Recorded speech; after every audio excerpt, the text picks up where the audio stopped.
दिवे लागले रे दिवे लागले. कुठल्याही घरी प्रथमच गेल्यावर मी काही ओळखीच्या खुणा शोधत असते.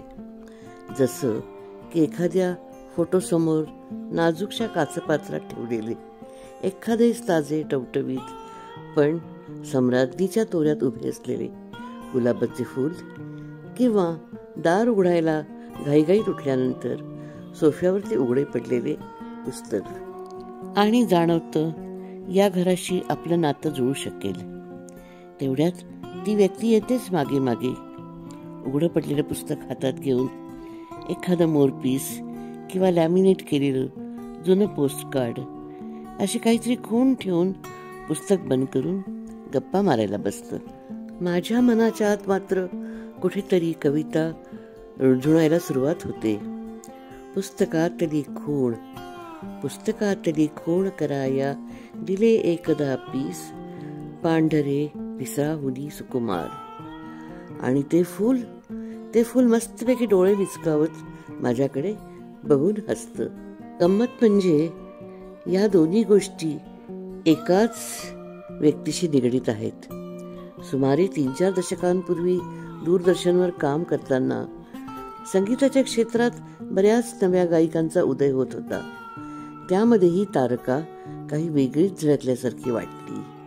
लख्ख गोरा रंग, उंच सडसडीत बांधा, गोड चेहऱ्याला कुरळ्या केसांची मोहक महिरं आणि प्रचंड पोलकी डोळे. गाताना तेच डोळे कविता बनायचे आणि गप्पा मारताना त्या डोळ्यातूनच खट्याळपणा चमकायचा. अजूनही तसेच आहे म्हणा सगळे. ही स्वरचंद्रिका एखादी खानदानी भरजरी साडी देऊन स्टेजवर येऊन बसली. सम्राज्ञीच्या अंदाजात सगळीकडे एक हसरा दृष्टिक्षेप टाकला आणि गाणं सुरू केल्या केल्या मुखड्यालाच स्वरालंकार दर्शवणारा तिचा उजवा हात ज्या विजेच्या चपळाईने सपकन आकाशाच्या दिशेने जातो, बस त्या क्षणालाच उमगतं की ही मैफिल देखील नेहमीसारखी आज पद्मजाने जिंकली आहे. होय, आज मी ज्या महागौरीविषयी बोलत आहे ती आहे पद्मश्री पद्मजा फेणाणी जोगळेकर. भारतीय संगीतातला एक अप्रतिम चमत्कार. डिजिटल युगाने एक मोठी देणगी दिली, ती म्हणजे आवडत्या कलाकारांना जणू आपण आपल्या घरातच भेटतो आहोत असा आभास दिला. काही वर्षांपूर्वी एका व्हॉट्सॲप ग्रुपवर माझी पद्मजाताईंशी ओळख झाली व काहीतरी पूर्वसंकेत असल्यासारखे छान मैत्रीचे नाते जुळले. त्यांनी आजवर पादाक्रांत केलेली उत्तुंग शिखरे समजल्यावर छाती दडपून जाताच ऊर अभिमानाने भरून आला. या अकल्पित लाभलेल्या मैत्रीच्या बळावर व त्या दैवी स्वराने आजवर दिलेल्या अलौकिक आनंदामुळेच मी पद्मजाताईबद्दल हे लिहिण्याचे धारिष्ट्य करत आहे. हा लखलखीत दैदिप्यमान सूर ही त्यांची मुख्य ओळख. संगीत मार्तंड पंडित जसराजजी व पंडित हृदयनाथजी मंगेशकर यांची ही तारांकित शिष्या. हिंदुस्थानी शास्त्रीय संगीताची भक्कम बैठक अथक परिश्रमातून कमावलेली पद्मजा जेव्हा भावसंगीताकडे वळली तेव्हा किती वेगवेगळ्या प्रकारचे भावगीत लिलया आत्मसात केले हे खरंच कौतुकास्पद आहे. देवीचे सर्वात भावणारे रूप सरस्वती असं त्या म्हणतात खरं, पण पंडित जसराज यांनी शिकवलेली माता कालिका असो वा शंकररामायणी, इंदिरा संत अशा दिग्गज कवींची कविता असो, सुरेश भटांची गझल किंवा ग्रेस यांचे काहीसे दुर्बोध काव्य असो, पूर्व प्रधानमंत्री श्री अटल बिहारी वाजपेयी किंवा श्री VP सिंग यांच्या अतिशय उच्च कोटीच्या हिंदी रचना असोत, रसात रंगलेली विविध स्तोत्रे असोत किंवा आज सारे उच्चांक मोडणारा तारक मंत्र, त्यांच्या स्वरातून ऐकताना असं वाटतं की ही कलाकृती देवी सरस्वतीने फक्त तिच्या या भूतलावरील लेकीसाठीच लिहून पाठवली असावी. कवीच्या सोन्यासारख्या शब्दांना पद्मजाताईंच्या स्वरांमधून खरोखरच असा सोनियाचा सुगंध दरवळत राहतो. अतिशय सुविद्य व सुसंस्कृत माता पित्यांची कन्यका.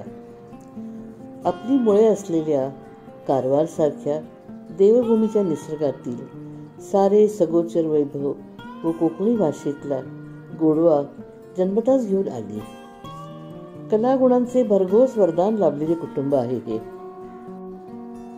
शिवाय विज्ञान शाखेतील मायक्रोबायोलॉजी सारख्या विषयात उच्च विद्या विभूषित असलेली पद्मजा, त्यामुळे कुठलीही गोष्ट शास्त्रीय निकषानुसार नीट पारखून निखून उत्तम परिणामकारक होण्यासाठी योग्य त्या कसाला लावून मगच सादर करायची ही सवय नक्कीच झाली असणार.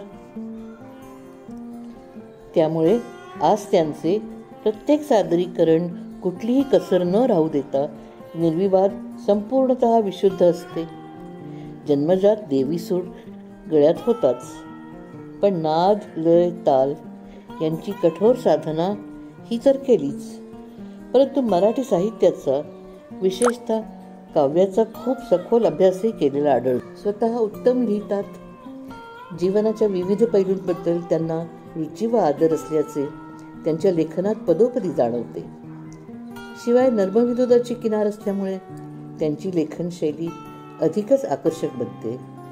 म्हणूनच गाण्याच्या फरमाईशी बरोबर तुम्ही खूप सुंदर लिहिता, जरा जास्त लिहा न, अशी माझी लाडीक तक्रार पण असते सतत त्यांच्याकडे.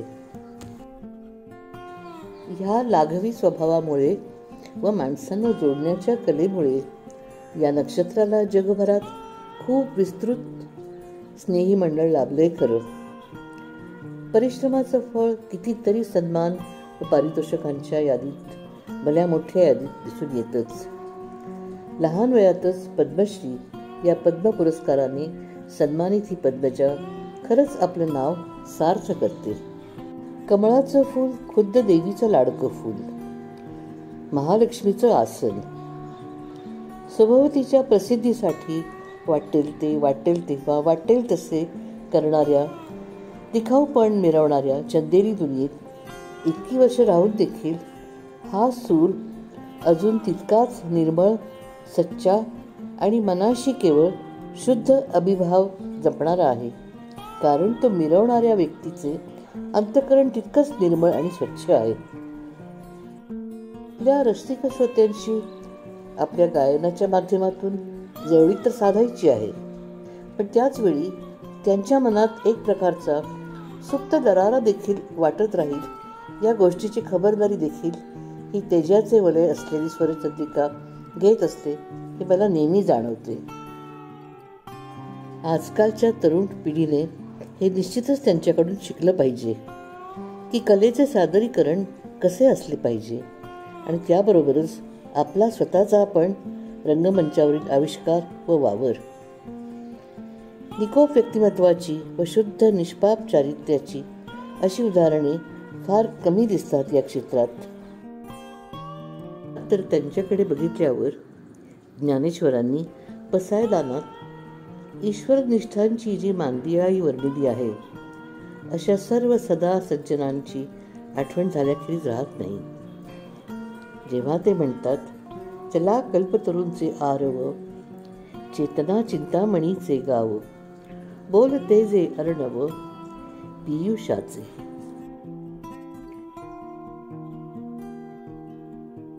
मध्यंतरी त्या म्हणाल्या, मी पुन्हा आई झाले. हा काय नवीन प्रकार? आता कुठला विरोधी किस्सा ऐकायला मिळणार याची उत्कंठा वाटली. तर काय म्हणे, एकुलत्या एका लाडक्या लेकाची ही प्रेमळ आई. लेकाचं लग्न झालं, हवी हवीशी सून घरात आली, म्हणजे तशी रेडीमेड मुलगीच मिळाली की नाही. आता बोल, इतकी अंतर्बाह्य निर्मळ व सुंदर स्वलांची दीपमाला उजळणारी, तमाला ढवळून काढणारी अशी ही जणू हिरे मोत्यांची खाण पद्मजाताई. पद्मजाताई सदोदित अशाच उरीगंध कल्लोळनी, सदैव अशाच तळपत राहा आमच्यासाठी उंच आकाशात. आम्हाला असं चंद्र सूर्य तारे अनंत काळ बघायला आवडतं. शुभम भवतु. तुमची मैत्रीण मीरा कुलकर्णी.